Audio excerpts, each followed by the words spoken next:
Hey everybody, welcome to Northwest Prepared. I live in the Northwest. I am not prepared. Today I want to talk to you about my hunting rifle, the Ruger American rifle chambered in .30-06.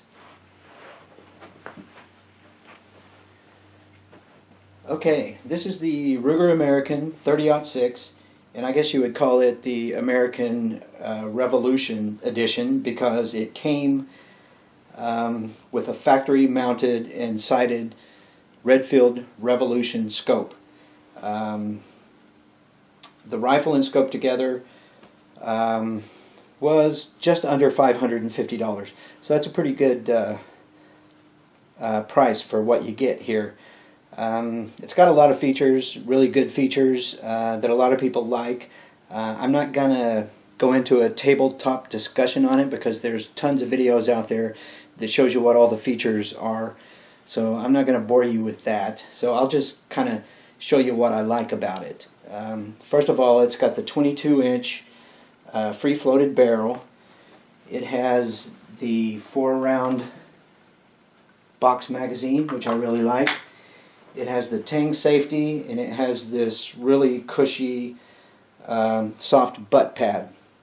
It kicks pretty good for a .30-06, but with that cushion on there, it's not too uncomfortable at all. It's really reasonable to shoot. The scope is a Redfield Revolution. It's a 3-9 by 40 millimeter. Came with the rifle. And when Ruger put this together, they wanted an American-made rifle and an American-made scope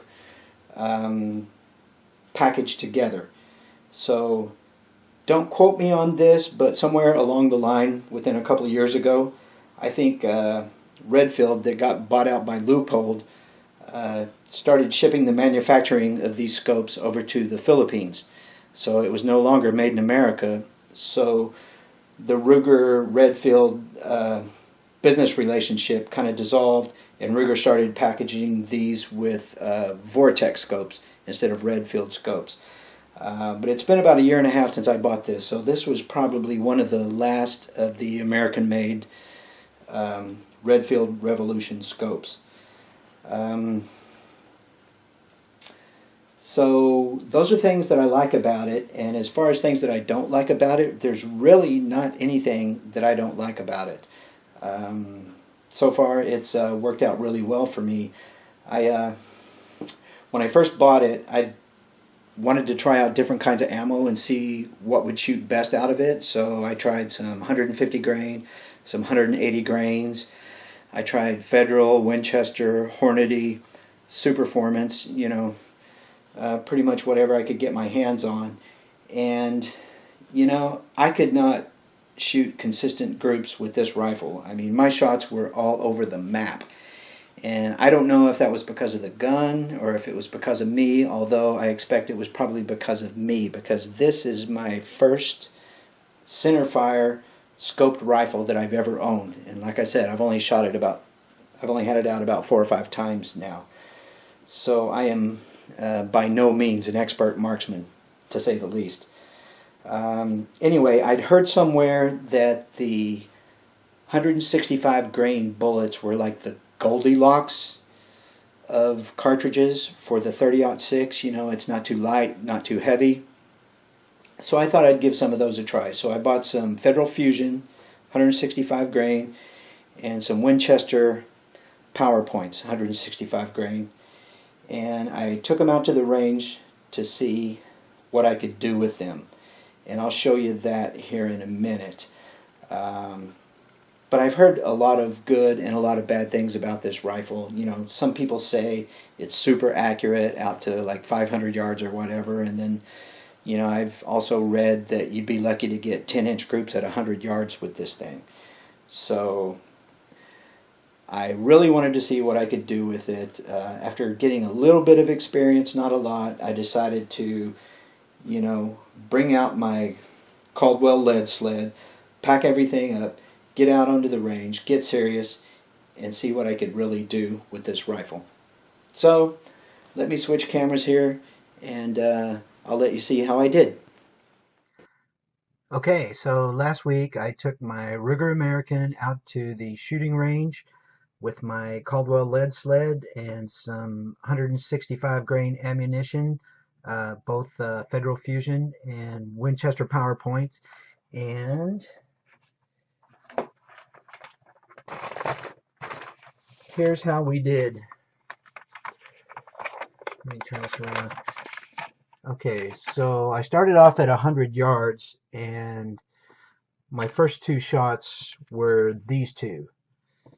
So I thought, well, that's a little high and a little over to the right, so I moved it left and a little bit down, and then I got these two shots, which is not bad. It's a little over an inch high at 100 yards, and if you look at the ballistic table on the box, if you're zeroed at 200 yards, it should be about 1.8 inches at 200 yards, which would probably be somewhere around in this area.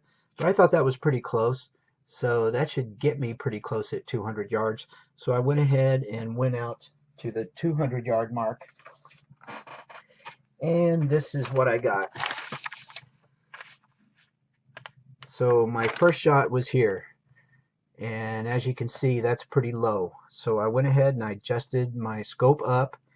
And then I shot this 5-shot group. Okay. So basically that was my 6th through 10th shots out of this rifle for the day.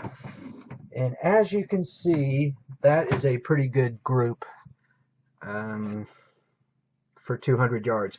I don't know if you can see this or not, but that's right about 2 inches, maybe just a hair above 2 inches. And at 200 yards, that's 1 MOA for this Ruger American rifle. And I hear a lot of people saying that it's not very accurate and the barrel's not chrome lined, so it's going to throw your accuracy off when the barrel warms up. Well, these were my 6th through 10th shots, so my barrel was getting pretty warm, and I got a 1 MOA group at 200 yards out of this Ruger American with the Federal Fusion 165 grain ammo. Now I wanted to compare it with the Winchester PowerPoint 165 grain ammo, and I got this group, which is closer to about 3 inches, almost 3 inches, a little under 3 inches. And then I got this group down here, which is just horrible. That's like 5-6 inches. But in all fairness to Winchester, as I shot these last two groups, I was kind of in a hurry because a spot opened at the 50-yard line range, down the range a ways, and I wanted to do some testing with my AR at 50 yards. So I was kind of in a hurry, so I don't know how carefully aimed I took these shots, but apparently my rifle really likes these Federal Fusion 165 grain ammo. So if you've got a Ruger American and you're shooting 10-inch groups at 100 yards, then either you suck as a rifleman or you got the wrong ammo, because I am, like I said, by no means an expert marksman. I've only shot this gun, like 5 times, and I was getting a 1 MOA group at 200 yards. So that is my review of the American Ruger rifle. So I hope you enjoyed it. Please share, like, and subscribe. And remember, it's always better to have it and not need it rather than to need it and not have it. Northwest Prepared. Over and out.